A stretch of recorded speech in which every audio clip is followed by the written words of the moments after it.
So if you can't say no without guilt and you constantly worry about letting everybody else down, or you're always putting people first, you might be stuck in what I like to call the good girl trap. And it is literally stealing your life.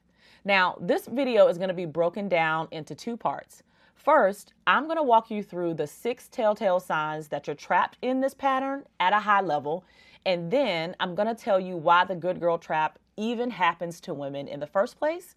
And then the part 2 of this video, we're going to dive deeper into those 6 behavioral patterns, and I'm going to give you the exact steps to break the pattern. So, if you've ever wondered why you can't stop people pleasing, even though you know it's hurting you, stay with me until the end of this video, and I'm going to explain exactly why it's happening, and again, at a high level, and how to fix it.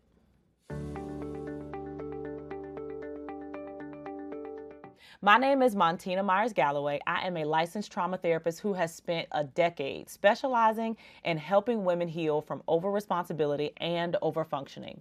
My team and I have worked with over 500 women through more than 6,500 hours of therapy.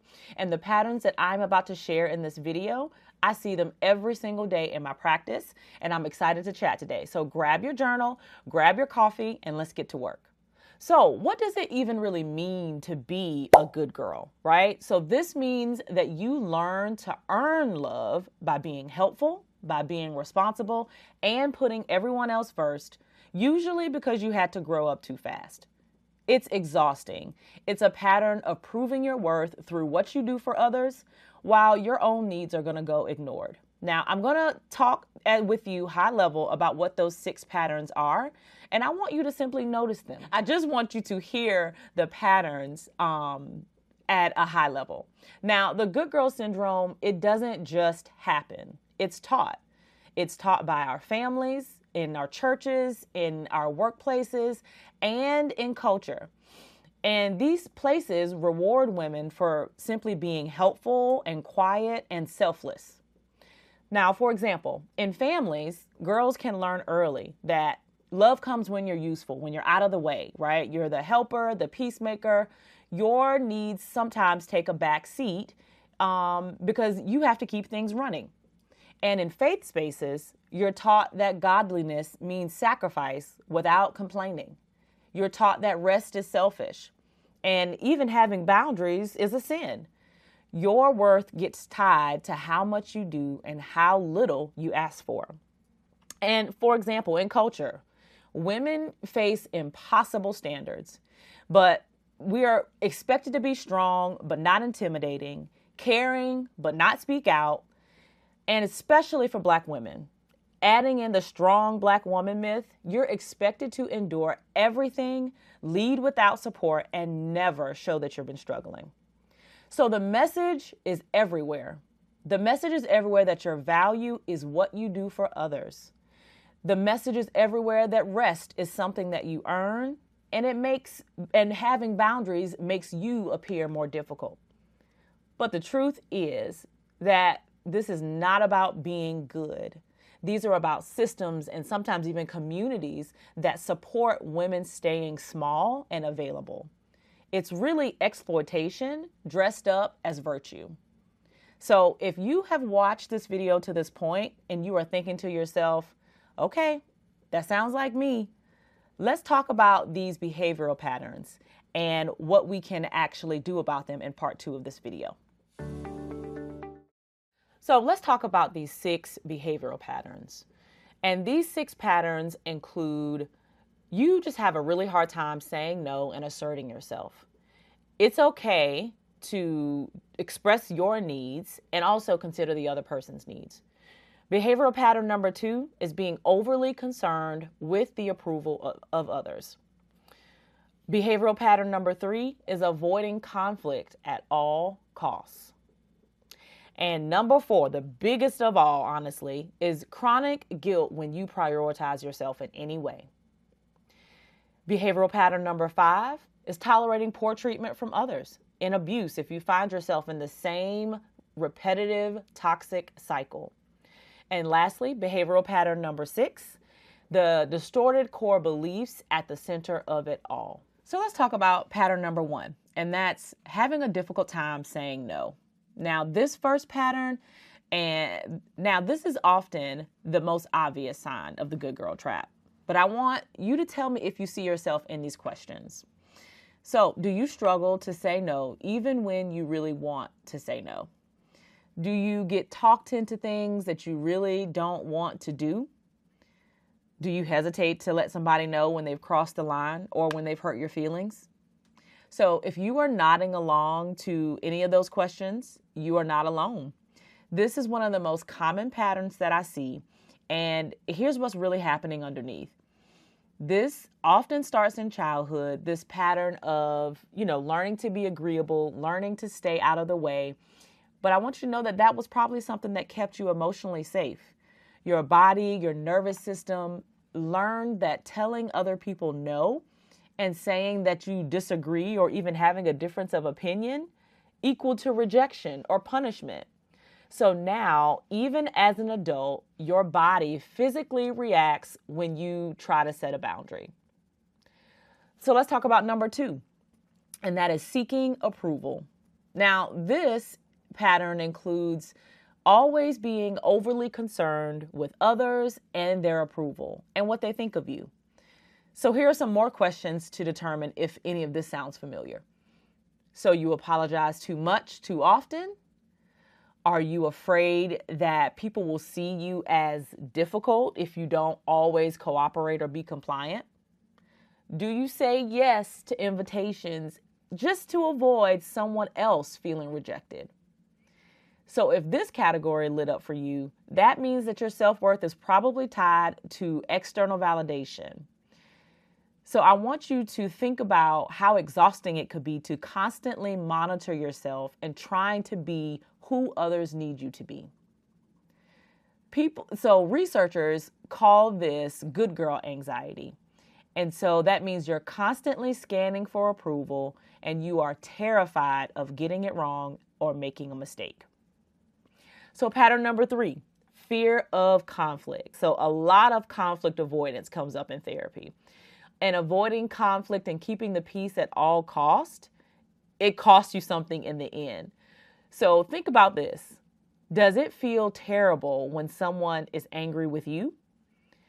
Do you take the blame just to keep the peace, just to keep things copacetic, as they say? Or do you stay quiet even when you're upset because you don't want to say anything because you think it won't do any good? Somewhere along the lines, you have learned that your job is to manage everybody else's emotions, and conflict even feels dangerous to you, like it could destroy your relationships. That's actually a trauma response, and it's called fawning. This is when your nervous system has learned along the way early on that appeasing others equals survival. So let's talk about number 4, and that is feeling guilty and feeling selfish. Now, this chronic guilt, feeling selfish, and just when you even prioritize yourself, I want you to think about these questions. Do you give in to requests just because saying no would make you feel selfish? Do you feel obligated to stay in friendships or relationships or even stay in connection with family, even when they drain you? Or do you tell yourself that you don't have the right to be upset when you've done a similar thing? Somewhere along the lines, you have internalized this message that your needs don't matter and that everyone else's needs matters before yours. That taking care of yourself is somehow wrong. Now, this is where the good girl conditioning runs the deepest because you've learned that being good means being selfless. But the truth is, survival is not the same thing as wellness. You deserve to take up space as well. And number 5, tolerating poor treatment. So I should have said tolerating abuse because it can really be exploitive if gone on too long and unchecked. So that essentially means having weak or poor boundaries. So I want you to really be honest about this. Do people take advantage of your time or your resources? Do you find yourself making excuses for other people even when other people have sort of warned you about this person repeatedly? Do you give people the benefit of the doubt, even when people have warned you about how they behave and how they treat others? I want you to know that you train people to treat you in certain ways. And you've also trained yourself to accept less than what you deserve. You can't continue to give people endless chances. You can't stay loyal to people who are not loyal to you. When you have had the understanding as a child to minimize your own hurt just to keep your relationships intact, that follows you through your adulthood. And lastly, number 6, having poor core beliefs. Now, your core beliefs are essentially the sunglasses that you see the world through, and they dictate how you feel and how you see certain situations. So, for example, do you strongly believe in being fair, even at your own expense? Are you drawn to people who need fixing or have a troubled past?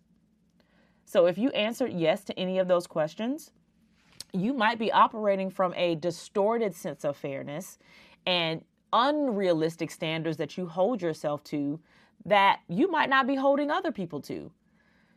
You might be attracted to people who need you because that's where you learned that your value comes from.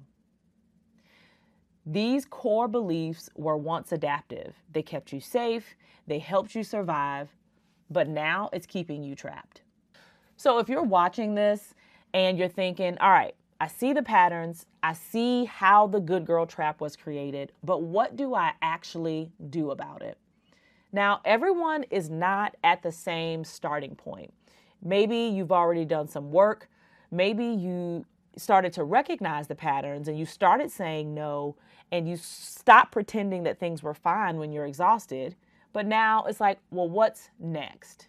How do I actually stop this pattern and start showing up differently? Well, I want to help you. I want to help you understand where you are right now and what you can do next. So in my work with hundreds of women over the last decade, I've noticed that women who are healing from good girl syndrome tend to fall into one of these 3 seasons, right? So usually women come to me as the seeker. They're in a season of clarity where they're finally seeing the patterns and they're starting to tell themselves the truth about what it's been costing them. Another pattern or another season that I see women in are as the learner, where they've done the inner work and they know who they are. And now they're in the practice phase. They're rebuilding boundaries. They're learning to live the way that they have actually been learning to heal. And the third way, which is my favorite season that I see women in, they come in very anchored. They've already shifted. Their relationships have changed. They've rebuilt their boundaries. And now they are fully ready to reclaim the woman that they're becoming. But that life does not require exhaustion. And as an anchored woman, she knows that. So I've created something to help you figure out exactly where you are, and it's called the Replenishment Code Quiz. And it's a 3-minute quiz that I will show you which season you're actually in and the type of support that actually matches where you are right now, not where you used to be. So if you want to take it, the link is in the description. It only takes a couple minutes, but once you take the quiz, you'll get your personalized code sent straight to your email. But whether you take the quiz or not, I want you to know this. You don't need to figure this out alone. What I want you to do is to apply this information to this version of you right now, not to who you used to be. So now that you've gone through these 6 behavioral patterns, you probably have a sense of where the good girl trap is the strongest in your life. Let's go and do a quick recap and let's go through these patterns again. So pattern number 1, the difficulty saying no. Pattern number 2, seeking approval. Pattern number 3, fear of conflict. Pattern number 4, guilt and feeling selfish. Pattern number 5, tolerating poor treatment.